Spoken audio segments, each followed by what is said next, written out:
Shalom, salam sejahtera untuk kita semua. Selamat ketemu kembali di Remi Bina Muda PPGT Klasis Kutai Timur edisi 26 September sampai 2 Oktober. Rekan-rekan pemuda yang terkasih dalam Tuhan, kita akan membaca dan merenungkan firman Tuhan yang terambil dari Markus 9 ayatnya yang ke-38 hingga ayatnya yang ke-41. Markus 9 ayat 38 hingga ayatnya yang ke-41. Lembaga Alkitab Indonesia memberi judul Seorang yang bukan murid Yesus mengusir setan. Kata Yohanes kepada Yesus, "Guru, kami lihat seorang yang bukan pengikut kita mengusir setan demi namamu. Lalu kami cegah orang itu karena ia bukan pengikut kita." Tetapi kata Yesus, "Jangan kamu cegah dia. Sebab tidak seorang pun yang akan telah mengadakan mujizat demi namaku dapat seketika itu juga mengumpat aku. Barang siapa tidak melawan kita, ia ada di pihak kita. Aku berkata kepadamu, sesungguhnya barang siapa memberi kamu minum secangkir air oleh karena kamu adalah pengikut Kristus, ia tidak akan kehilangan upahnya." Amin. Rekan-rekan pemuda yang sama dikasihi Tuhan, pembacaan kita ini diberi judul Kawan atau Lawan.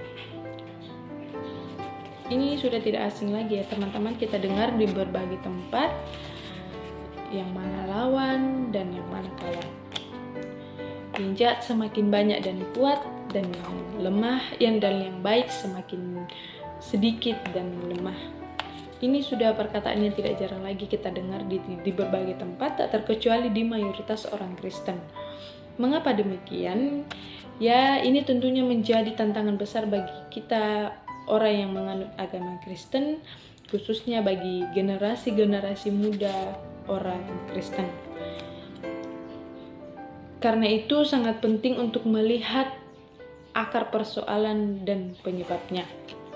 Orang-orang yang berkelakuan buruk selalu hanya memikirkan dirinya sendiri, kepentingannya sendiri, namun tidak juga berteman atau bersatu jika kepentingan atau keuntungan yang mereka kejar itu sama.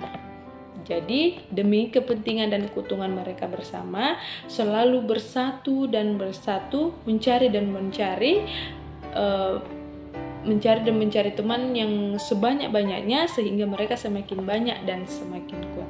Lalu bagaimana dengan orang baik?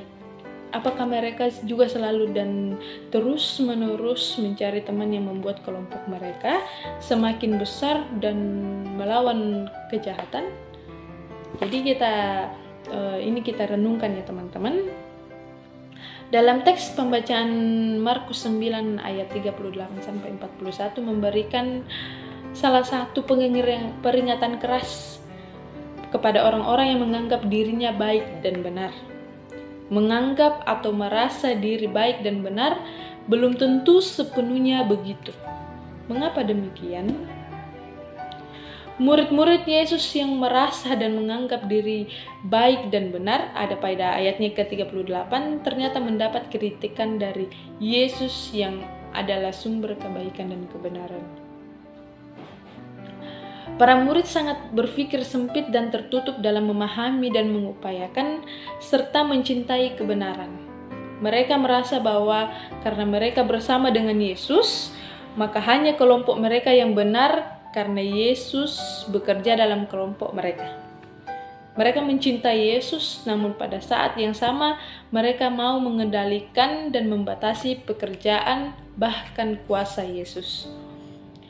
Pada titik inilah Yesus kemudian membongkar cara berpikir mereka yang sempit. Para murid tidak menyadari bahwa kecintaan yang sempit kepada Yesus justru membuat mereka pada dasarnya tidak lagi mengagungkan Yesus yang berkuasa atas seluruh manusia. Sehingga tanpa sadar, mereka para murid bukan lagi mencintai Yesus, tetapi mencintai dan mengagungkan kelompok mereka. Selain itu, persoalannya yang tidak juga disadari oleh para murid Yesus, mereka enggan membuka diri dan bekerja sama dengan mereka yang orang-orang yang mengupakan kebaikan. Para murid menjadi buta terhadap pentingnya memperkuat memperbesar kekuatan melalui persatuan yang lebih besar. Bukankah Yesus adalah pemersatu bagi orang yang percaya kepadanya? Mari kita buka dari Yohanes 17 ayatnya yang ke-20 hingga ayatnya yang ke-21.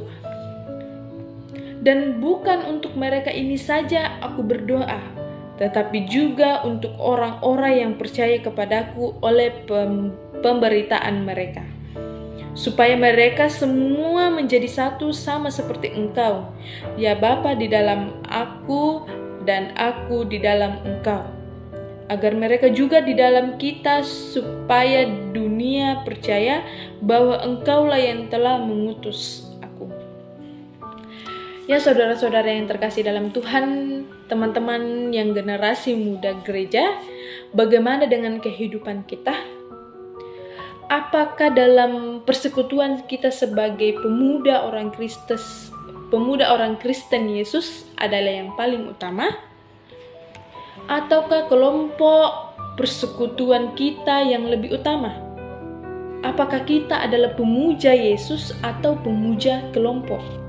Bagaimana cara melihat orang-orang percaya dalam dominasi yang lain, atau bahkan orang-orang yang mengupayakan kebaikan bersama walaupun mereka beragama yang lain? Dalam pengakuan Gereja Toraja bab 6 tentang umat Allah, firman Tuhan menjelaskan untuk bersama-sama dengan orang-orang percaya untuk membangun persekutuan atau bersekutu dalam rangka menjadi berkat bagi dunia, bagi semua bangsa. Memang persekutuan itu mula-mula dibangun dalam lingkup institut Gereja Toraja, namun tidak berhenti sampai situ saja. Sebagaimana Yesus datang untuk dunia ini, demikian pula pengikut Yesus diutus untuk bergandengan tangan dan menjadi berkat bagi dunia. Mungkin ini menjadi renungan kita ya teman-teman. Kita bisa renungkan, maukah saudara-saudara menjadi berkat bagi dunia? Dan maukah saudara bergandengan tangan dengan sesama mengupayakan damai sejahtera bagi dunia untuk kemuliaan Tuhan? Kiranya firman Tuhan menjadi berkat bagi kita semua. Haleluya. Amin. Mari kita berdoa. Ya Allah Bapa kami yang ada di dalam kerajaan surga, terima kasih ya Tuhan atas waktu dan kesempatan yang telah Engkau berikan kepada kami ya Tuhan, untuk dapat merenungkan akan sebagian daripada firman-Mu. Kiranya ya Tuhan, firman-Mu ini dapat kami pahami, bahkan kami dapat pakai dalam kehidupan kami sehari-hari ya Tuhan. Ya Allah Bapa kami dalam kerajaan surga, kehidupan kami serahkan kepadamu ya Tuhan. Di dalam nama Tuhan Yesus kami sudah berdoa. Haleluya. Amin.